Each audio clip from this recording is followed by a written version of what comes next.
ఒరే గణేష్, ఆ ప్లేట్లు విసురుకోవడానికి కదరా, భోజనం చేయడానికి. వెల్కమ్ బ్యాక్ టు పెళ్లి సిరీస్లో ఎపిసోడ్ 8 మాట. చిరుతపుడాలు ఈయన మీలో ఎంతమందికి తెలుసు కామెంట్ చేసండి. నాకైతే ఈయనేమో ఒకవైపు మావయ్య, ఇంకోవైపు ఏమో మరిది గారు అవుతారన్నమాట.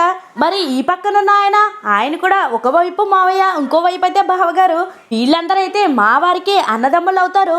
ఇంకలా మెనూలోకి వచ్చేస్తే వెజ్ బిర్యానీ, పూల్ మకానా విత్ గోంగూర, కొబ్బరికాయ పచ్చడి, నెక్స్ట్ అయితే సాంబార్, క్యాబేజీ ఫ్రై, పప్పు పాలకూర, పన్నీరు జీడిపప్పు, ఇంకా పెరుగు చట్నీ.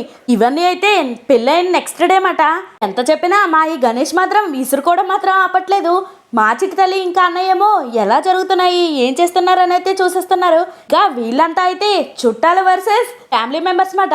ఈ 2 మెంబర్స్ అయితే మా తోటికోడలు, నేనైతే మా సిస్టర్. మీ అందరికీ తెలిసిందే కదా. వీళ్ళందరితో కట్టిఫ్ నన్ను పిలవకుండా లంచ్ అయితే స్టార్ట్ చేసేసారు. ఇంక ఈవిడొచ్చేసి మా హస్బెండ్ వాళ్ళ పాపగారు. సెటైర్స్తో మనం నవ్వలేక చచ్చిపోతామన్నమాట. ఈ తిన అయితే చిరుతపొడి నుంచి మా ఇంకో తోటికోడలు, ఏమే తినేస్తున్నాం మీకు పెట్టట్లేదు అనుకుంటారా అని మా వదినేమో మీ సబ్స్క్రైబర్స్ అందరికైతే వెజ్ బిర్యానీ పెట్టేస్తుంది. తినేసి టేస్ట్ ఎలా ఉందో చెప్పండి. జస్ట్ ఫర్ కిడింగ్ అండి. అది ఎలా జరిగిందో నెక్స్ట్ వీడియోస్లో చూసేద్దాము. నచ్చితే లైక్ చేసేసి బాబీ గారు అమ్మాయి ఛానల్ని సబ్స్క్రైబ్ చేసేసుకోండి.